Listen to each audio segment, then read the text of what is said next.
M News కి స్వాగతం. కపిలేశ్వరపురం మండలం అంగర గ్రామంలో ఇస్లాం కాంప్లెక్స్ వద్ద ముస్లిం పండుగైన అసాబ్ బరహత్ అనే పెద్దల పండుగను నూరు భాష సంఘం ఘనంగా జరుపుకున్నారు. పెద్దల పండుగ రోజున స్వర్గస్థులైన వారిని గుర్తు చేసుకుని స్మరించుకుంటారని నూరు భాష సంఘం తెలిపారు. తమ నూరు భాష కులస్తులు పలు సేవా కార్యక్రమాలు నిర్వహిస్తున్నట్టు నూరు భాష నాయకులు అమలాపురం పార్లమెంటు నియోజకవర్గ మైనారిటీ సెల్ కార్యదర్శి షేక్ కరీం తెలిపారు. తమ సేవా కార్యక్రమంలో భాగంగా పేదల కొరకు కైలాస రథం, ఫీజర్ బాక్స్ ఇస్లాం కాంప్లెక్స్ వద్ద అందుబాటులో ఉంచామని షేక్ కరీం తెలిపారు.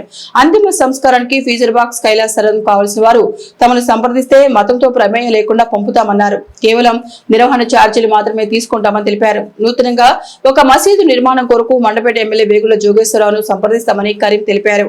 ఈ కార్యక్రమంలో షేక్ కరీం, షేక్ బాబులు, షేక్ హుస్సేన్, షేక్ అమీర్, షేక్ ఇమాం, షేక్ పెద్ద హుస్సేన్, షేక్ మాబూ తదితరులు పాల్గొన్నారు.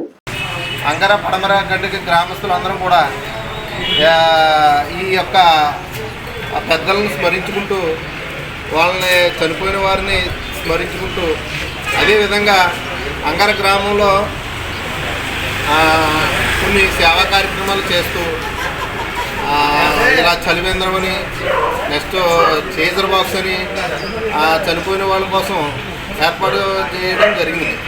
అంతేకాకుండా అంగర గ్రామస్తులు మరియు పండుగ గ్రామస్తులు కలిపి ఏ విషయమైనా సరే చర్చించుకుని జరుపుటకు గాను, అంతేకాకుండా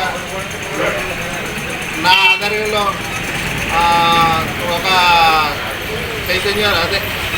నా ఆధ్వర్యంలో కైలాస రథం కొనడం జరిగింది. ఇది అంగర మరియు కపిలేశ్వరం మండలంలో ఎవరన్నా యూజ్ చేసుకోవచ్చు. చనిపోయిన వాళ్ళ కోసం ఇది సర్వీస్గా ఇవ్వడం జరిగినది. ఇది గ్రామస్తులందరూ కూడా దీనికి గ్రామస్తులు కూడా సహకారం చేశారు. అంతేకాకుండా మసీదు విషయంకి వచ్చేటప్పటికి ఇక్కడ తెలుగు తర్జుమా లేదు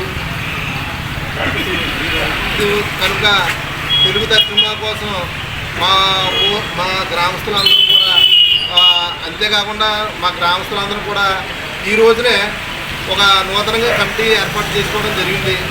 అందుకని ఆ కమిటీని కూడా పెద్దలు ఎమ్మెల్యే గారి దృష్టికి కూడా తీసుకెళ్ళి దాన్ని సహకారాలు చేయాలని, అంతేకాకుండా మసీదు ఇక్కడ కొత్తగా మసీదు కూడా ఏర్పాటు చేసుకోవడానికి మేమందరం కూడా ఏకగ్రీవంగా తీర్మానం చేసుకోవడం జరిగింది. ఆ మసీదు కూడా మా ఎమ్మెల్యే గారు, స్థానిక ఎమ్మెల్యే గారు కూడా మాకు సహకారం చేయాలని కోరుకుంటున్నాం. మరిన్ని తాజా వార్తా విశేషాల కోసం ఎంన్యూస్ ని సబ్స్క్రైబ్ చేయండి, మీ మిత్రులకు షేర్ చేయండి.